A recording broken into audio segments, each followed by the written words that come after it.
Hello welcome. आज हम पढ़ेंगे पीरियोडिक क्लासिफिकेशन ऑफ एलिमेंट्स, जिसमें हम अलग अलग एलिमेंट की क्लासिफिकेशन करेंगे। तो इससे पहले हमने केमिस्ट्री इंट्रोडक्शन पढ़ा था, जिसमें हमने केमिस्ट्री के रिलेटेड कुछ बेसिक टर्म्स के बारे में पढ़ा था। तो उसमें हमने एलिमेंट की डेफिनेशन भी पढ़ी थी। तो हमने 9th में पढ़ा था मैटर क्या होता है। तो आप जानते हो कि anything that have mass and occupy space is called matter. हर एक चीज़ जिसका कुछ मास होता है और वो स्पेस ऑक्यूपाई करती है, उसे हम मैटर कहते हैं। तो हम मैटर 3 तरह के कंपोनेंट से मिलकर बना होता है, जिसमें हमारे पास एलिमेंट्स आते हैं, कंपाउंड्स आते हैं और साथ में मिक्सचर आते हैं। तो हम जानते हैं जो एलिमेंट्स होते हैं वो मिलके कंपाउंड बनाते हैं और कंपाउंड मिलके हमारे मिक्सचर्स बनाते हैं। जब कंपाउंड मिक्स हो जाते हैं तो वो हमारी मिक्सचर बनाते हैं। तो इन तीनों चीज़ों में जो ये कंपोनेंट है मैटर के, इन तीनों में एक चीज़ कॉमन है, वो है हमारे एटम्स। तो हम जानते हैं जो एटम होते हैं वो फंडामेंटल बेसिक यूनिट होते हैं किसी भी मैटर का। तो हर एक मैटर, चाहे वो एलिमेंट है, चाहे वो कंपाउंड है, चाहे मिक्सचर है, वो एटम से ही मिलके बनी होती है। तो हम जानते हैं कि जब एटम का जो स्ट्रक्चर होता है वो सभी का एक जैसा नहीं होता, बल्कि उनके स्ट्रक्चर अलग अलग होते हैं, जिसकी वजह से हमारे पास अलग अलग तरह के एलिमेंट्स बनते हैं। तो हम कह सकते हैं different in the structure of atom makes different type of elements. तो जो स्ट्रक्चर में डिफरेंस आने की वजह से, जो स्ट्रक्चर अलग अलग तरह के होते हैं एटम के, उसकी वजह से अलग अलग तरह के एलिमेंट्स बनते हैं। तो जिस तरह से आज की अगर हम प्रेजेंट बात करें तो हमारे पास 118 ऐसे एलिमेंट हैं जो नोन हैं, जिनको हम जानते हैं। तो इनके आइसोटोप्स भी हैं कुछ, तो जिनमें से 94 जो नेचुरली अकर करते हैं अर्थ पे, जो हैं अर्थ पे, और जो बचे हुए 24 हैं वो सिंथेटिक एलिमेंट है, जिन्हें हम खुद बनाते हैं। तो ये ज़्यादातर रेडियो एक्टिव एलिमेंट्स होते हैं जो हम लैब में बनाए जाते हैं। तो नेक्स्ट अगर हम बात करें कि कौन कौन से एलिमेंट हैं, तो हमारे पास अलग अलग से एलिमेंट्स हैं। हाइड्रोजन है, लिथियम है, ऑक्सीजन है। इस तरह से हमारे पास 118 एलिमेंट्स हैं। तो इन एलिमेंट्स की प्रॉपर्टी के हिसाब से इनको अरेंज किया गया, ताकि हम इनको आराम से क्लासीफाई कर सकें, अच्छे से क्लासीफाई कर सकें। तो हम जैसे जानते हैं, अगर हम एक शॉप पे चले जाएं तो शॉप पे जो अलग अलग तरह के आर्टिकल्स होते हैं, वहाँ पे कोल्ड ड्रिंक होती हैं, पल्सेस होती हैं, राइस, शुगर, सॉल्ट, टी, तो इस तरह से अलग अलग चीज़ें होती हैं, स्पाइसेस होती है, तो सोप और शैम्पू भी होते हैं। इस तरह से अलग अलग से आर्टिकल्स होते हैं। मगर जो आर्टिकल अरेंज किए जाते हैं, रखे जाते हैं शॉप पे, वो मिक्स करके नहीं रखे जाते। ऐसे स्पाइसेस और सोप को मिक्स करके नहीं रखा जाता, उसी तरह से साल्ट और शुगर को मिक्स करके नहीं रखा जाता, बल्कि इनकी प्रॉपर्टी के हिसाब से हर एक चीज़ को अलग अलग अरेंज किया जाता है, अलग अलग डिब्बे में रखा जाता है। तो हम यहाँ पे देख पाते हैं कि जो शॉप में अलग अलग आर्टिकल्स रखे जाते हैं वो मिक्स नहीं रखे जाते, बल्कि उनको उनकी प्रॉपर्टी के हिसाब से अलग अलग रखा जाता है। यहाँ पे हम देख सकते हैं जो स्पाइसी, सोप, पल्सिस, राइस वगैरह जो आर्टिकल्स हैं, इनको अलग अलग करके रखा जाता है। जिस तरह से दुकान पे जो आर्टिकल्स हैं उनको प्रॉपर्टी के हिसाब से अलग अलग छांट के रखा जाता है, अरेंज किया जाता है, उसी तरह केमिस्ट्री में जो हमारे पास अलग अलग तरह के जो एलिमेंट्स हैं, इनको इनकी प्रॉपर्टी के हिसाब से अरेंज किया जाता है, तो जिसे हम पीरियोडिक क्लासिफिकेशन कहते हैं। तो हम देख सकते हैं in shop we arrange articles according to their properties. तो दुकान की अगर हम बात करें तो दुकान में जो हमारे पास अलग अलग से आर्टिकल्स होते हैं, जो सामान होता है, उसको हम उसकी प्रॉपर्टी के हिसाब से अरेंज करते हैं। उसी तरह केमिस्ट्री में we arrange classify different element by investigating their properties and chemical reaction. उसी तरह केमिस्ट्री में जो अलग अलग तरह के एलिमेंट्स होते हैं, उनकी प्रॉपर्टी जान के, उनकी केमिकल रिएक्शंस जान के, तो उनकी प्रॉपर्टीज जैसे मास नंबर जान के, एटॉमिक मास जान के, तो हम उनको अरेंज करते हैं, जिसे हम पीरियोडिक क्लासिफिकेशन कहते हैं। तो जो सबसे पहले अटैम्प्ट किया गया इन एलिमेंट्स को अरेंज करने के लिए, जैसे हमने पढ़ा हमारे पास अलग अलग तरह के एलिमेंट्स हैं, तो इन एलिमेंट्स को इनकी प्रॉपर्टी के हिसाब से जो सबसे पहले कोशिश की अरेंज करने की, तो वो हम जो हमारी इनकी बेसिक प्रॉपर्टी होती थी, मेटल और नॉन मेटल, उसी के हिसाब से हम एलिमेंट को क्लासीफाई करते थे। मेटल का अलग से ग्रुप बनाते थे और नॉन मेटल का अलग से ग्रुप बनाते थे। मगर जब हमारा नॉलेज बढ़ता गया एलिमेंट्स को लेके, और एलिमेंट्स भी बढ़ते गए, अलग अलग नए नए एलिमेंट डिस्कवर होने लगे, तो हमें अलग अलग तरीके अपनाए, ताकि हम जो हमारी चीज़ें हैं उनको हम, जो हमारे एलिमेंट्स हैं उनको हम क्लासीफाई कर सकें। तो हम यहाँ से देख पा रहे हैं, as our knowledge our property of element increase, जैसे हमारी जो नॉलेज है एलिमेंट्स को लेके बढ़ा, तो we apply new methods to classify element. तो हमने नए नए मेथड लगाए ताकि हम चीज़ों को, जो हमारे एलिमेंट्स हैं उनको क्लासीफाई कर सकें। तो सबसे पहले जो अटैम्प्ट किया गया एलिमेंट्स को क्लासीफाई करने के लिए, वो हमारा डेवनियर ट्राइहेड्स के द्वारा किया गया। तो इसको हम पढ़ेंगे इन द ईयर 1870। तो 1870 में एक केमिस्ट थे जिनका नाम जॉन वोल्फगैंग डेवनियर था। तो ये एक जर्मन केमिस्ट थे। Try to arrange the elements, उन्होंने जो हमारे पास एलिमेंट्स थे उनको अरेंज करने की कोशिश की with similar properties into A groups. तो ऐसी एलिमेंट जिनकी प्रॉपर्टी एक जैसी थी, उनको एक ही ग्रुप में रखे उनको अरेंज करने की कोशिश की। He identify some group having 3 elements each. तो उन्होंने 3 जो एलिमेंट थे उनका ग्रुप बनाया, तो जिनको उन्हें 3 ग्रुप का जो एलिमेंट का ग्रुप बना उनको उन्होंने नाम दिया ट्राई-एट्स। तो ट्राई-एट्स नाम दे दिया उनको 3 के ग्रुप को। तो Dobereiner show that when the 3 elements in a triads, तो डेवनियर ये शो करते हैं कि अगर हम 3 एलिमेंट को एक ही ग्रुप में रखें जिन्हें उन्होंने ट्राई-एट्स कहा, were written in the order of increasing atomic mass, तो उनको जो लिखा गया वो इंक्रीजिंग एटॉमिक मास के हिसाब से लिखा गया। तो जो उनका एटॉमिक मास था वो कुछ इस तरह से था कि अगर हम जो मिडल वाले का एटॉमिक मास था वो रफली एवरेज था फर्स्ट और लास्ट का, जो फर्स्ट और लास्ट का जो एटॉमिक मास था उसका एवरेज था। तो फर्स्ट और सेकंड का यहाँ पे हम एग्जांपल देखिए समझ सकते हैं। तो फॉर एग्जांपल हमने एलिमेंट ले लिया, लिथियम ले लिया, सोडियम और पोटाशियम ले लिया, और इनके मास नंबर हमें पता है। लिथियम का जो मास नंबर है 6.9, सोडियम का 23 और जो पोटाशियम है उसका 39। तो अगर हम फर्स्ट एलिमेंट जो लिथियम है और लास्ट हमारा जो पोटाशियम है, इनकी अगर हम एवरेज ले लें तो इनको प्लस करें इन दोनों के मास नंबर को, 69 और 39 को, तो 6.9 और 39 को, तो हमारा जो आता है वो 45.9 आता है। अगर इसके हम एवरेज ले लें 2 से इसको डिवाइड करें तो हमारा 22.95 आता है, जो एवरेज मिडल वाले की सोडियम का मास नंबर के इक्वल है, रफली इक्वल है।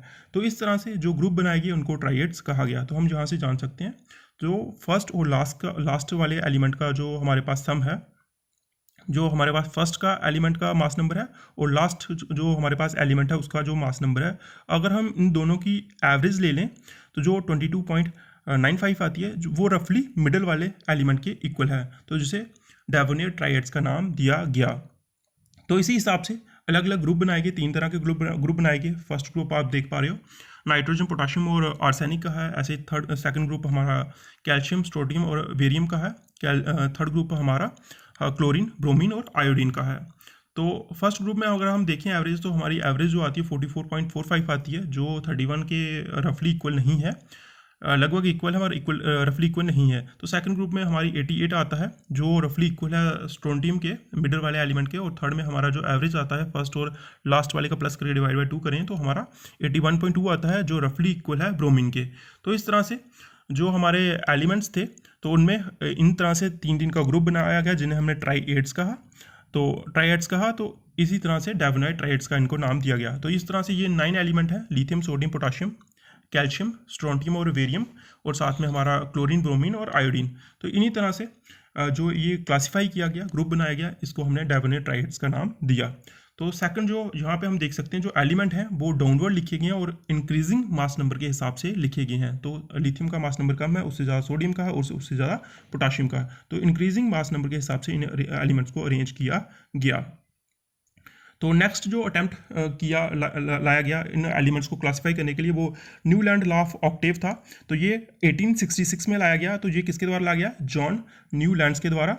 वो एक इंग्लिश साइंटिस्ट थे, उन्होंने अरेंज किए एलिमेंट्स इंक्रीजिंग एटॉमिक मास के हिसाब से। तो जिस हिसाब से मास नंबर इंक्रीज हो रहा था उसी हिसाब से इन्होंने जो एलिमेंट्स थे उनको अरेंज किया।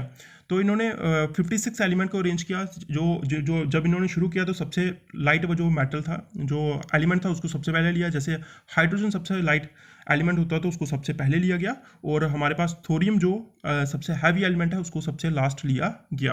तो हम जहाँ से देख सकते हैं लोएस्ट एलिमेंट मास हाइड्रोजन, तो taking first and then the thorium taking last. तो he found that the every 8th element have property similar to the first. तो उन्होंने देखा जो 8वां एलिमेंट होता है उसकी जो प्रॉपर्टी होती है वो फिर से पहले वाले के एलिमेंट के एक जैसी हो जाती है, जिसको उन्होंने म्यूजिकल नोट्स के हिसाब से अरेंज किया, जिसका नाम दे दिया उन्होंने लॉ ऑफ ऑक्टेव्स और न्यूलैंड लॉ ऑफ ऑक्टेव। तो इसको समझते हैं क्या किया उन्होंने। तो अगर उन्होंने फर्स्ट एलिमेंट हाइड्रोजन लिया है तो यहाँ से अगर हम काउंटिंग शुरू करें 1 2 3 4 1 2 3 4 5 6 7 और 8th हमारा फ्लोरीन आता था। फ्लोरीन की जो प्रॉपर्टीज़ थी वो हाइड्रोजन के जैसी थी, तो इसलिए इन्होंने जो 8th एलिमेंट है उसको उसी ग्रुप में अरेंज कर दिया। तो यहाँ पे हम देख सकते हैं, तो he found that 8th element, तो हर एक 8वां एलिमेंट की जो प्रॉपर्टी थी वो फर्स्ट वाले एलिमेंट के एक जैसी थी। तो उसी तरह अगर हम लिथियम की प्रॉपर्टी ले लें, तो अगर हम लिथियम ले लें तो लिथियम से अगर हम आगे चलते हैं लिथियम से, तो 8th नंबर में हमारा फर्स्ट नंबर पे लिथियम आ गया, second, third, fourth, fifth, six, 7th और 8th हमारा सोडियम आता है। तो सोडियम की लिथियम के जैसे प्रॉपर्टी होगी। तो इसी हिसाब से उन्होंने इनको कॉलम में अरेंज किया, और जो 7 ग्रुप थे उनको उन्होंने म्यूजिकल नोट से, जैसे हमारे पास सा रे गा मा पा दा नी। तो ये हमारे म्यूजिकल नोट होते हैं, म्यूजिकल स्वर होते हैं। तो इन्हीं स्वर के हिसाब से इनको एलिमेंट्स को अरेंज किया गया, जिनको नाम दिया न्यूलैंड ऑक्टेव्स। तो इसी तरह से हमारे देख सकते हैं हमारे पास अलग अलग एलिमेंट्स हैं जिनको हमने अरेंज किया है।